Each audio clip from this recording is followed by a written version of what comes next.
Hi everyone, hope you're doing well from wherever you're watching this channel, depending on your time zone. And I want to use this opportunity to wish all our subscribers and all our viewers on this channel a Merry Christmas. And as you celebrate this Christmas, please make sure you are trying to reach out to those who are less fortunate in the society, to also make them happy and just make them also to celebrate, feel having someone close to them. Again, on the same, I want to thank each and everyone. I never knew people love me this much on this channel. That several people who reached out to me through my number, of course the WhatsApp number, with something. I have received several pesos from you guys, so I want to use this opportunity to generally thank each and everyone who reached out to me to share what they have Christmas. Thank you so much for sharing your Christmas with me. May good God bless you. And again, to all my viewers, the returning subscribers, people who have always come out through the comment section, those who reach out through my WhatsApp number, I sincerely thank you for always being here for me. May good God bless you as you celebrate this Christmas. Now, today I want to explain something, the reason why Raila Odinga might just give William Ruto a run for his money in the next 5 years of his leadership in this country. We want to check deeper why Raila and why not any other politician, because we have several. Even if you check on Azimio, it's not only Raila Odinga, we have Kalonzo, Gideon Moi and the team. So the question is, why is it that it is Raila Odinga who always gives sleepless nights to all of these politicians, whether you are with him in Azimio or whether you are in Kenya Kwanza? But before we go deep into that, just a quick request. For those who are watching and you are not a subscriber, please remember to subscribe. To our returning subscribers, thank you so much. And again, to all our viewers, please give this video a thumbs up. Thank you, and back to this discussion. Now, there is just one reason why Raila Odinga is going to give William Ruto a run for his money in the next 5 years. And no any other politician can match Raila Odinga, just as I said.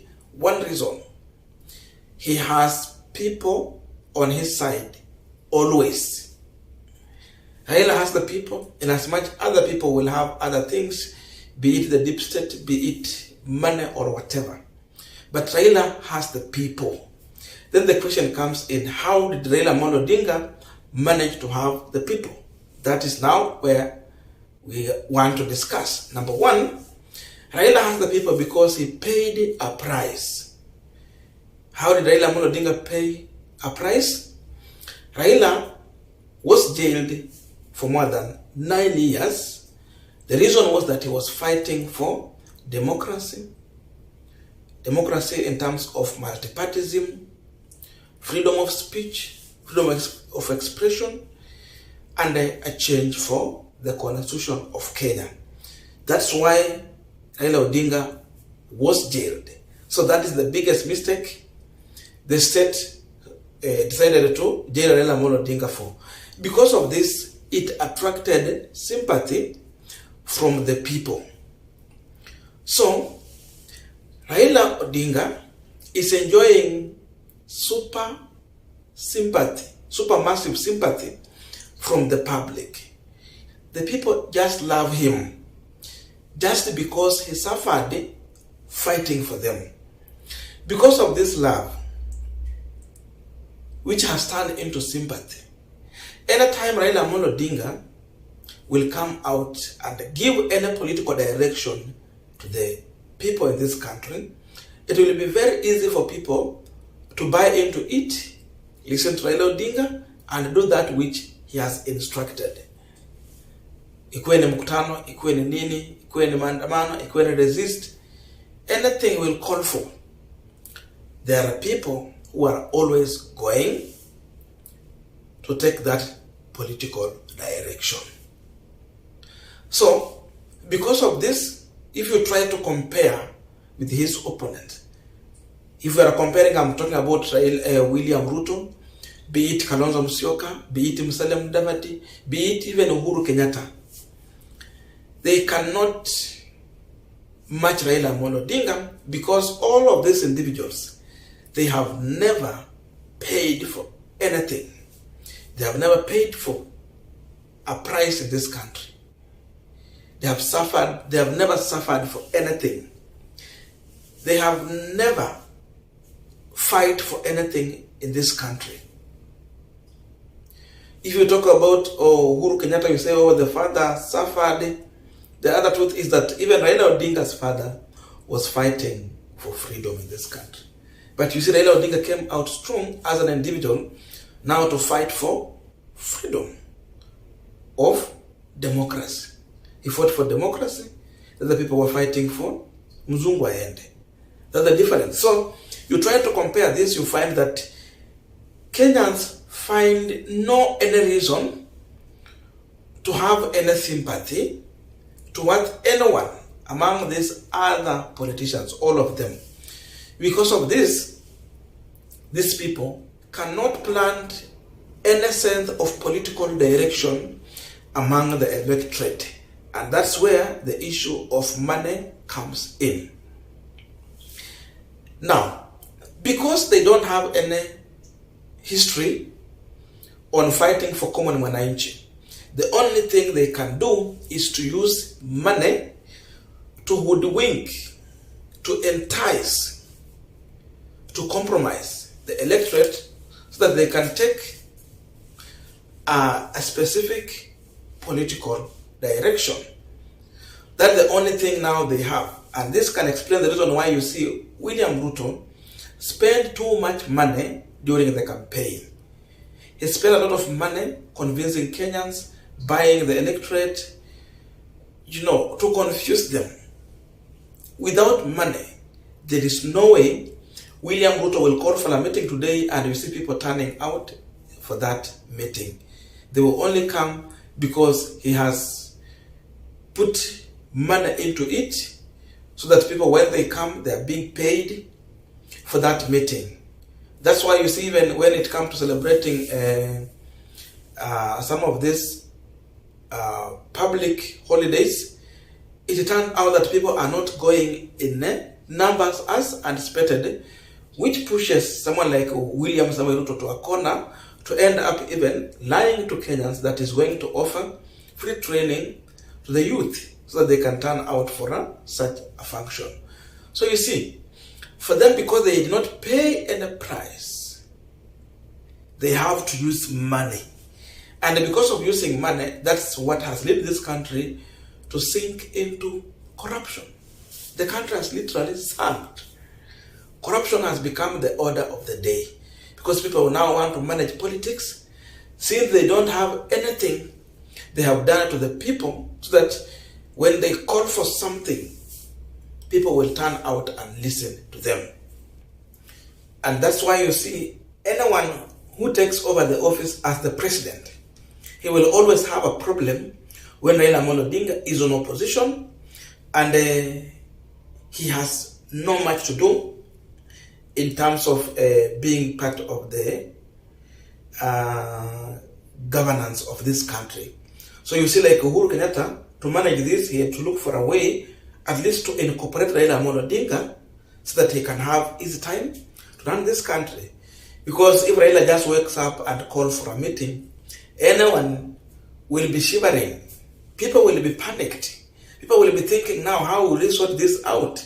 Because now, once he calls, people will turn out in their numbers just because someone paid for a price, and because of this, they trust this is our person who should lead us. Number two, trust.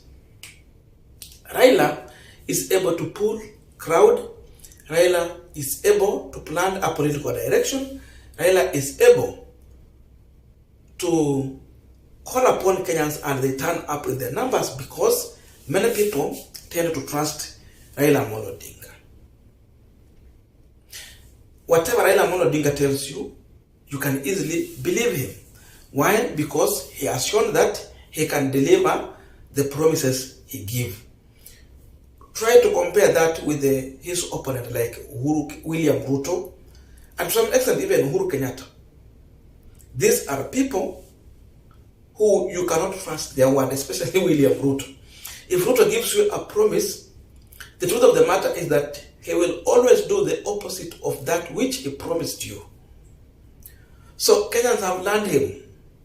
Because of this, anything Ruto will tell them, they will end up not trusting. That's why Ruto will always use money, because he has always lied to the people. For him to manage people, he will go to the matter of use of money in politics. And beside money, again, he will simply deploy the art of lying to the electorate. He will come and lie today, tomorrow he will lie, and even the following day he will lie. And expect Ruto to lie to you for the next 5 years. Every time he wake up, he will be lying. Anytime he will come to speak, he will be lying. That is the art he understands. Because he cannot convince anyone that he will do something, then he end up doing it. So there's no one who trusts him. He will always use deploy the issue of handouts and lies, always. Then lastly, Raila cut a figure of a national leader. William Ruto, Musalia Mudavadi, Kalonzo Musyoka, including even Uhuru Kenyatta, they cut a figure of a regional kingpin or just a tribal leader, as simple as that. You see, Raila, he will have votes across the entire country. He will go out and campaign without using money. He will convince people. And that's why you see even his first constituency, it is Nairobi. For William Ruto, it is inaitwa namna gani, Uasin Gishu. For Uhuru Kenyatta, it is Mount Kenya region, and of course another na county yake ya nyumbani, which is inaitwa namna gani, Kiambu County. Someone for like Kalonzo, itakuwa ni Ukambani, like that. But for Raila Odinga, you cannot say Raila Odinga is Nyanza region like that. No. First of all, he starts with Nairobi. Nairobi has all the tribes. Because of that, he will always give people a trouble and run for their money. He cut a figure of a national leader. But if you look at William Ruto, you see a tribal leader. A man who becomes the president, then appointment in the government turns to be Kalenjin Kikuyu, because that's where he got vote. But if it's Raila Odinga, even if you look on how he campaigned, at the time he has managed to be somewhere in a higher office, for example, a prime minister, he was able to incorporate all tribes in this country. They got something. But when it comes to Uhuru or William Ruto working together, you see the tribal cards trying to come out. So because of this and many other things that I have not mentioned, Raila is a man to watch for the next 5 years. This is a man who is going to bring a lot of trouble to those people who lied to the people during the campaign.